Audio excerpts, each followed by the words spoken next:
from NHCSR here.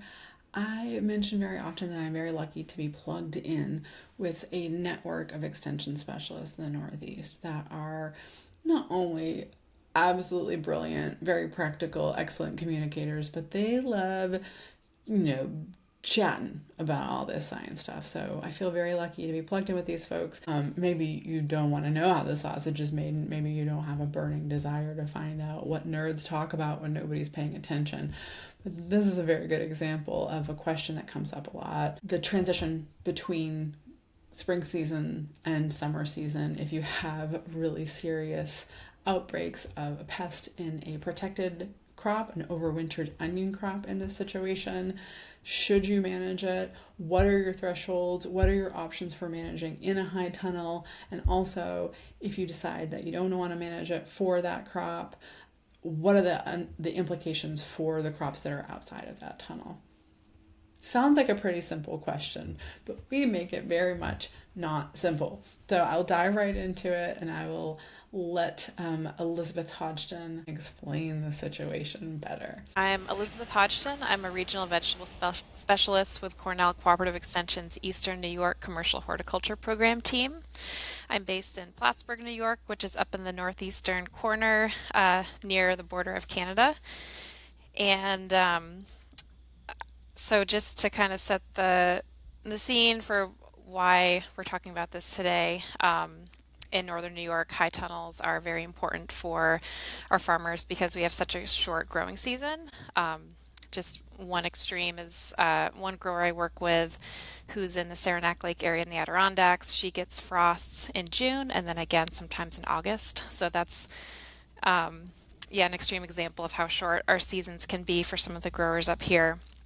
And over the years, through funding with NRCS, folks have just acquired many high tunnels.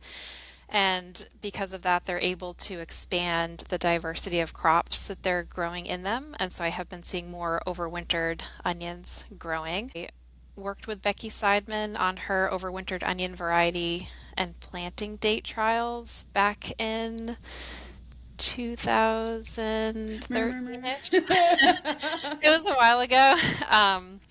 And I am currently doing an overwintered onion variety trial at the Cornell Willsboro Research Station, which is in Essex County. And there was a need expressed by growers for updated varietal recommendations, and in particular for red varieties. And as part of that grant, yes, I'm doing the variety trial, but I'm also doing leek moth monitoring on farms. And through that, I've been looking at a lot of overwintered onions and also monitoring for thrips just as an IPM scouting service for the growers that we're working with.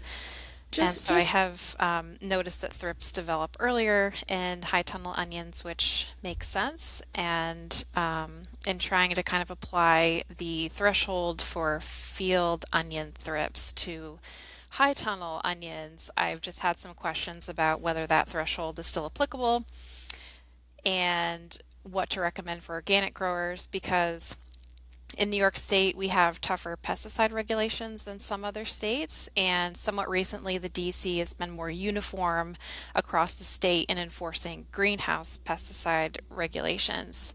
So, in New York, a pesticide first has to be labeled for the pest and the crop. But also, if you're applying the pesticide in a high tunnel, the DC considers that to be a greenhouse, even if you can roll up the sides, open the doors, make it a not fully enclosed space. They still consider that to be a greenhouse. And if the pesticide label says that you can't use the pesticide in a greenhouse, you can't use it in a high tunnel. But more often, a label will be somewhat vague, or they might be silent on whether it can be used in a greenhouse. So if the pesticide label doesn't say if you can use it in a greenhouse, if it just doesn't mention that, you can't use it in a high tunnel in New York State. So that greatly reduces the pesticide options for all growers, but for organic growers in particular, there already aren't that many pesticide options, and the ones that have more general labeling usually aren't very effective. And so that's kind of required me to dig a little deeper on biological control options. and some other kind of outside the box IPM strategies. But in the back of my mind, I'm also considering that the cost of everything for farmers has gone up, and farmers are juggling multiple crops and multiple pests. And um, how much do we really need to worry about these onion thrips that are taking off in the overwintered onions that are going to be harvested now or in June? And so that's kind of what brings us here, I think. Wow. This is one of my favorite questions. We've already talked about this. Part of the reason that I think it's really exciting, and I want to get to, like, for lack of a better term, regular onion production with you, Ethan, but I want to go back to the research that you did at UNH, because when it comes to overwintering onions, it seems like a very clever way to get around some of the onion pests that people were having in open culture. So can you go back to like just like the nuts and bolts, like when do you plant, like when are you harvesting? Because like from what I was seeing, people were getting beautiful onions that didn't have the same problems. And then all of a sudden, boom, leek moth shows up, and like you're bobbing and weaving, and like you're being smart about it, and then you have like a new pest show up. And so when do you plant overwintered onions? What are your expectations? Like, go into the details of that research that you did. So at the Woolsboro farm, and this is comparable to other growers in the area in terms of timing, we seeded them in late August, and then we planted them in October. We planted our sets a little bit later in October because that's when they were available. Half of our trial was in a high tunnel, half were in low tunnels, and the low tunnel ones are significantly behind and slower to mature as you would expect. And so we're comparing the maturity in both of those conditions, as well as thrips pressure and some other things. I was just at the research farm yesterday, and Highkeeper, Bridger, and T44, those plants have already started lodging in the high tunnel. They could have been harvested fresh at least a couple of weeks ago or more. And we are going to dry those down for data collection. So those are definitely the earliest. And it's the end of May. So that's great compared to field onions. That's a big market advantage. Okay. Well, Ethan, would you introduce yourself and tell me a little bit more about the growers you work with, and maybe compare and contrast what the regular way of growing them outside is? The normal way. The normal way. Yeah, sure. So my name's Ethan Grunberg. I'm also a vegetable specialist on the Eastern New York Commercial Horticulture Program, which maybe gets the award for the worst acronym of any of the regional teams in the Cornell Cooperative Extension system, ENYCHP. I'm based in the Hudson Valley, and one of the groups that I get to work with in my role is the group of larger scale conventional onion growers in Orange County, New York, on the famous Black Dirt, a big deposit of about 10,000 plus acres of contiguous muck soils, really high organic matter, former wetland. We're talking organic matter percentages of up to 80% in some of these soils. It's basically like growing in a giant bowl of compost. And so one of the advantages to that system is that you have really high water holding capacity, and you have perfect tilth basically all the time with very little effort. So it makes growing sort of finicky crops like onions, direct seeded, much more possible than in other soil types. So, over the years, you see different estimates of how many onions are grown in the region. Right now, we're settling in the area around 3,500 up to about 4,000 acres of onions on any given year. About 70% of that is direct seeded, with the other 30% mostly being bare root transplanted. So growers will contract bare root onion production from a commercial operation in Arizona. Those plants are harvested and then shipped up in crates and left on pallets for weeks, and it seems like they shouldn't survive, but without fail, every year they do just fine. And then there's a smaller fraction of the onions that are grown from plugs, contracted from Canadian greenhouses and then transplanted with transplanters. So I spent a lot of my time doing pest, disease, and weed management work, applied research in those fields, and working very closely with that group of growers. You are well abreast of the traditional methods of controlling thrips, which may or may not be appropriate for high tunnels because of all the reasons that Elisabeth just cited, is that those products are not registered for use inside. What did you have any advice for, applying what we think about for thrips control to these tunnels if they decided they needed to control them in the tunnels? Yeah, and I mean, I should share a deep, dark secret, which is that I used to be an organic farmer as well. So I have a lot of applied experience with organic thrips management and other organic controls in vegetable production as well.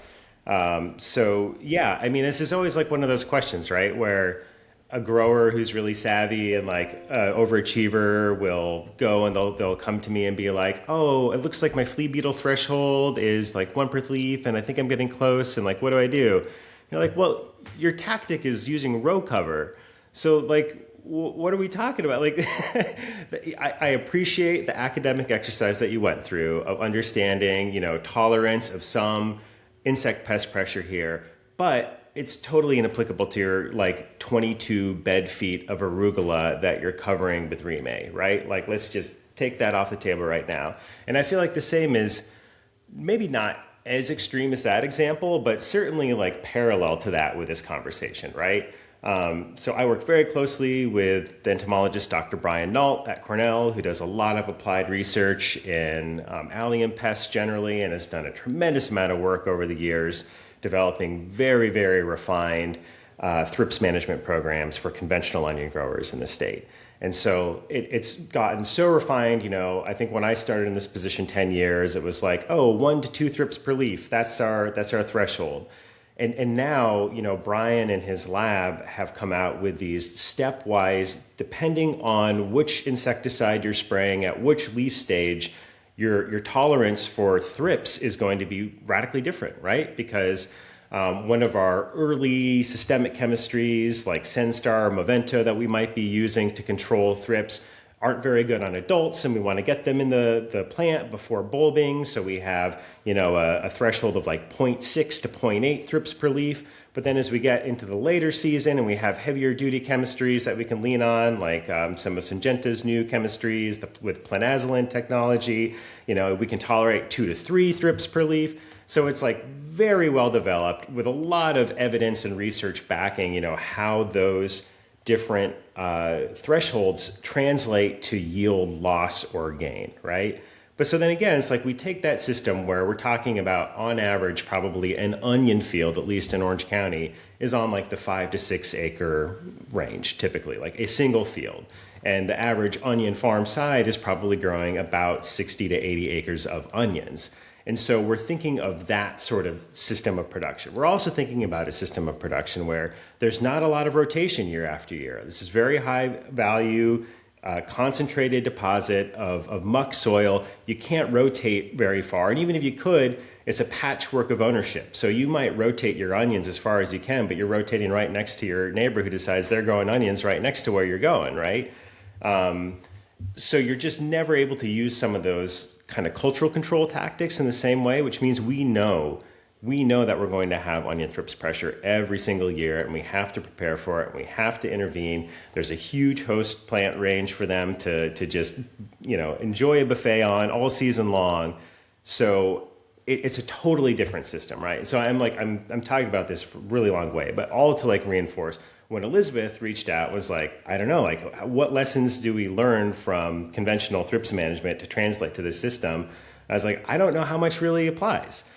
So there are some reference points that I think are useful, right? And so there's like the broader question I feel like here, which is like, is it worth it? And I think this is where, growers typically fall asleep during these parts of presentations where you're like, let's talk about the life cycle and the host plant range of every insect pest. But it's like super important for this conversation, right? Because if you have onion thrips who are overwintering in a high tunnel in an onion planting, where typically, again, like you were saying, Anna, it's like one of the goals of these overwintered onions is you avoid all the pest pressure, right? You don't get the foliar diseases, you don't get the thrips pressure, you get these beautiful unsullied onions without having to do anything. But if you're growing year round or late into the fall, and you have onion thrips, and you have onion thrips in your cabbage, because onion thrips like brassica crops too. Guess what? You can also find them on lettuce. And so if they're on these alternative, lesser preferred hosts, and then you're planting your overwintered onions, and they're moving into that like beautifully protected high tunnel space where they can hang out all winter long and then just blow up in the early spring. And then you have your next planting of cabbage like right outside the tunnel, or you have a planting of leeks, which I think is the case in this situation that Elisabeth is dealing with, that are in that same tunnel. Another host of onion thrips.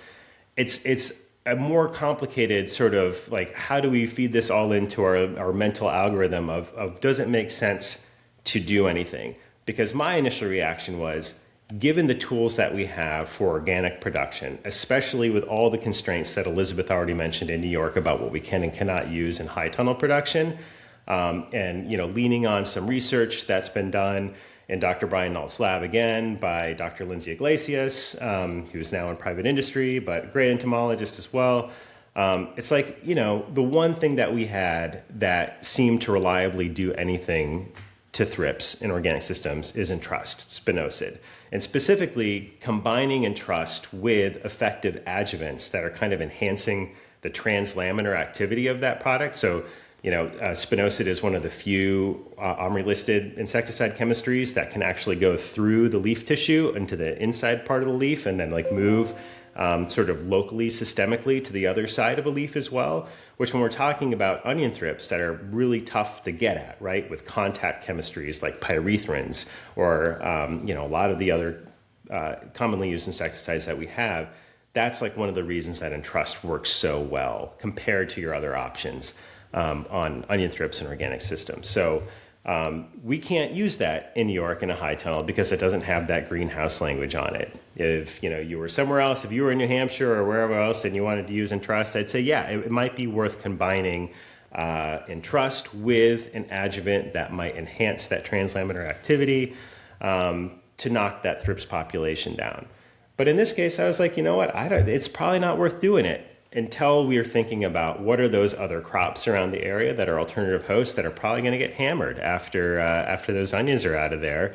And that's where Elisabeth and I got kind of stuck in our conversation. I have a question for you, and this might be a beard scratching question because I want to jump back to Elisabeth and talk about the advice that she's gotten from like the greenhouse world about biocontrol. But before we go into the greenhouse world, which is deep, I wonder what your experience is, and this might be a question for Lindsay or maybe Ashley or Brian, about predatory thrips. Have you ever seen this? Have you ever seen fields that you think had a better population of predatory thrips? Like, what's your knowledge about that? I had just recently learned about them myself, which is embarrassing as an entomologist. Yeah, that's really embarrassing. I can't believe that. Shame. So I remember when I started in this position, again, coming from an organic production background, I was very interested and remain interested to this day in sort of like marrying different strategies that are used in organic systems, bringing them more into conventional systems to see where they have a fit. Done a lot of work with biofungicides and managing foliar diseases in onions, kind of as an example of that. But this is one area where I remember having a conversation with Brian and some of the folks in his lab earlier on, and they were like, no, I mean, in the field setting, it just doesn't happen, partially because, the sort of average approach to managing thrips in a conventional system is that you're out on a 7 to 10 day schedule spraying targeted insecticides that are designed to kill thrips, right? So the potential for thrips of any kind to really thrive in that system is pretty low. So I'm sure that there are some out there. There might be, and I know that like some predatory mites are sometimes recommended in controlled environment ag for thrips as well, but they're just not a real presence, at least in the conventional onion systems that I'm working in. Okay, that totally answers my question, and that might be a nice lead in to the greenhouse biocontrol world? Because is that kind of what you were thinking, Elizabeth, once you said, okay, not only do we have no good information about thresholds coming from outdoor systems because it's just not appropriate for your overwintered indoor onions, but you can't really use these chemistries because of pesticide laws. So obviously your mind went to biocontrol. So tell me what you learned there. Yeah.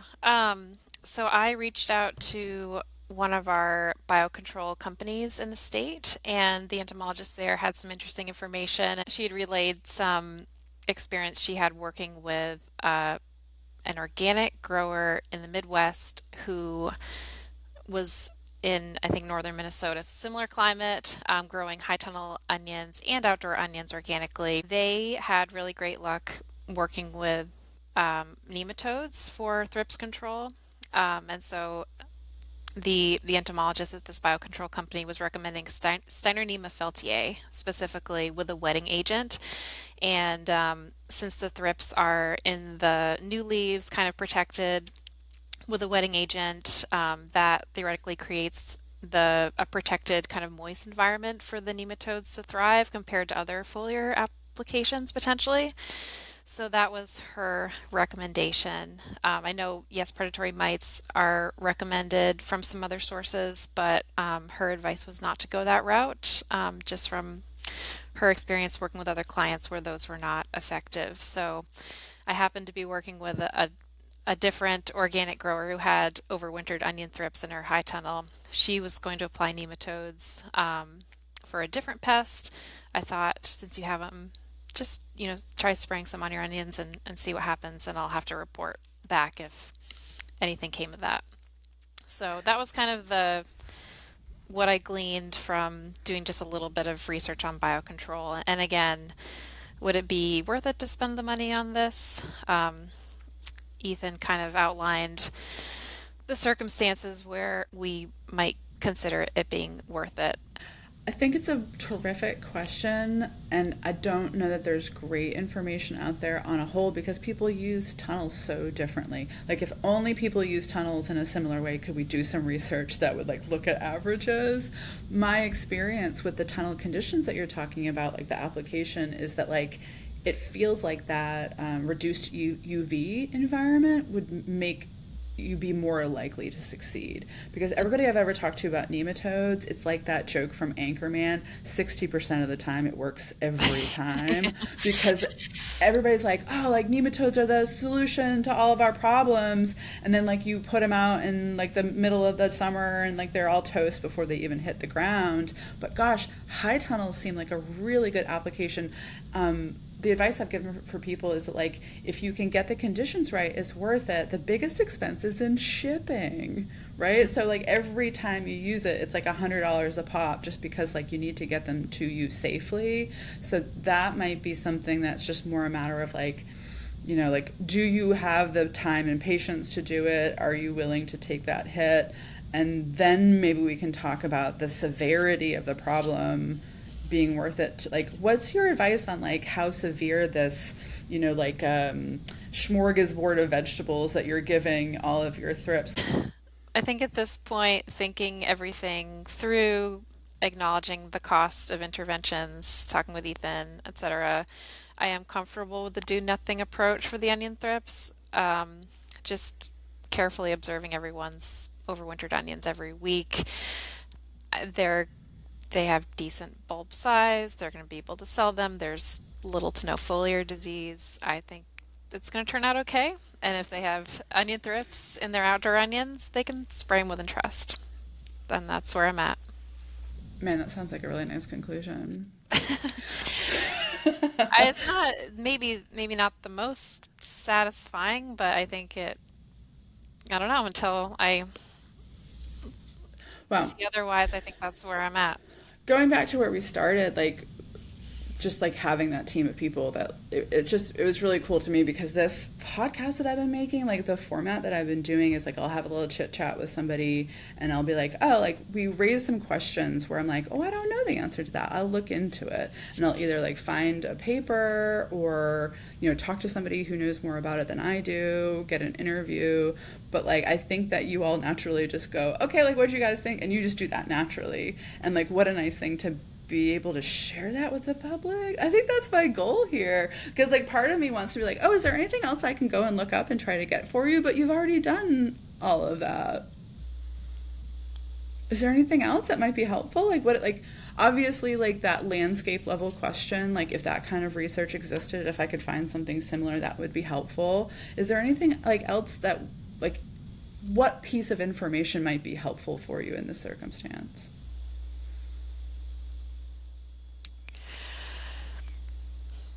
This You can is a think about broader question and topic, but another research trial that we're doing at the Willsboro farm is overwintered cover crops. And so we have winter rye, peas, crimson clover, tillage radish, oats, bare ground control. Those were our treatments that we seeded in September, terminated them before tomato planting. And in general, I'm curious about the life cycle of insect pests and diseases in high tunnels, when now I might be promoting true year-round green plant matter in a high tunnel.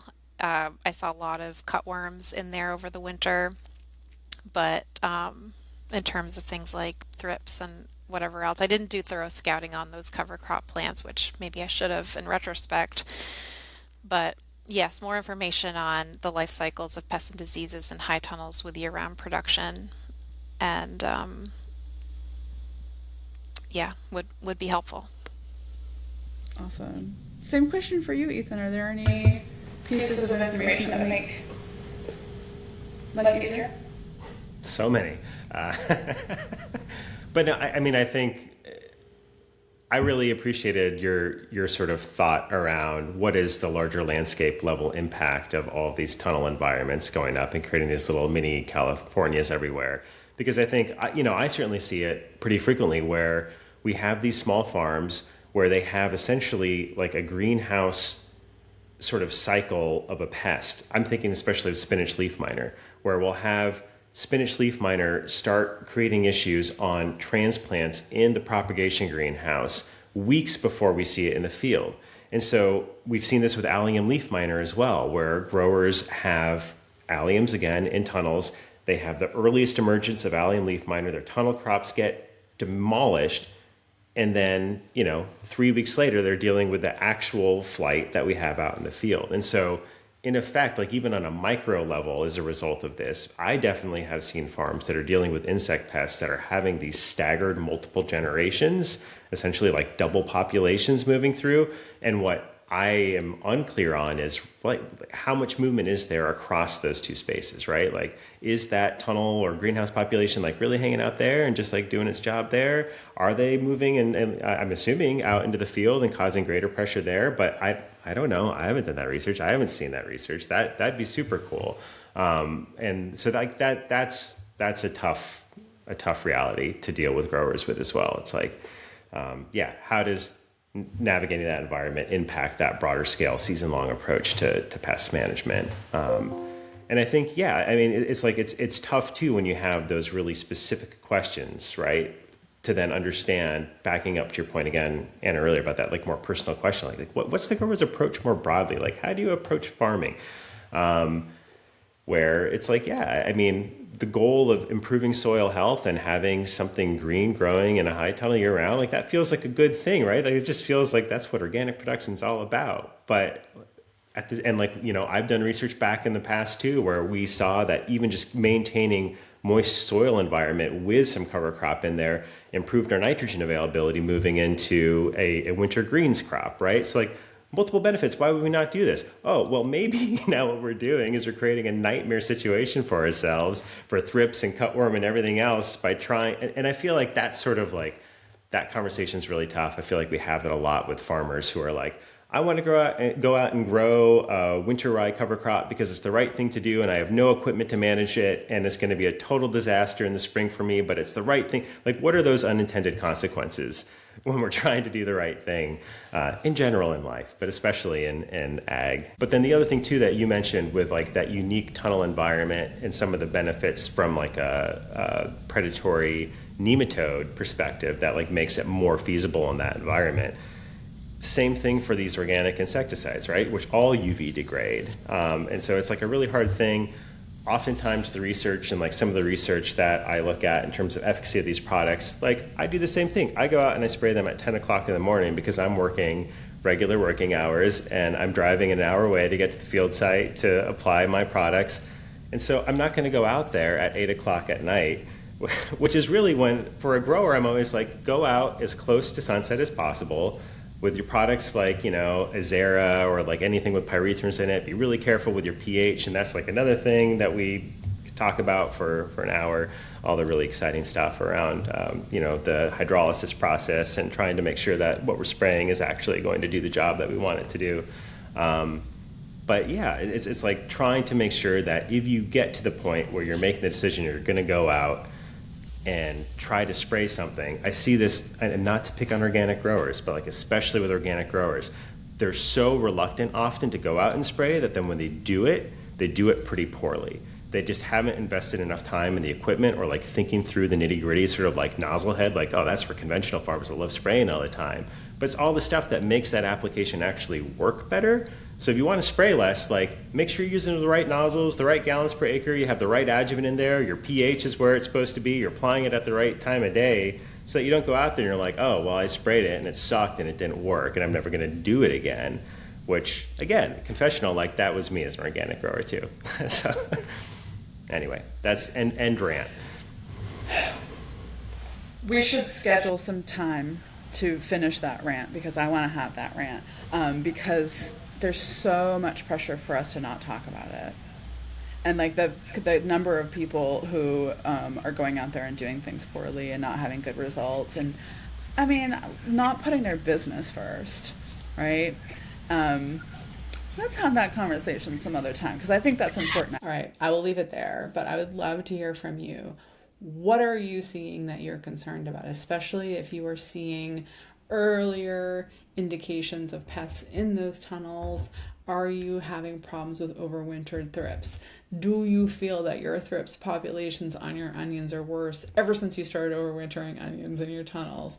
What about leaf miner? What about flea beetle? Like, are there any vegetable pests that you think are worse because you are overwintering some crop for them?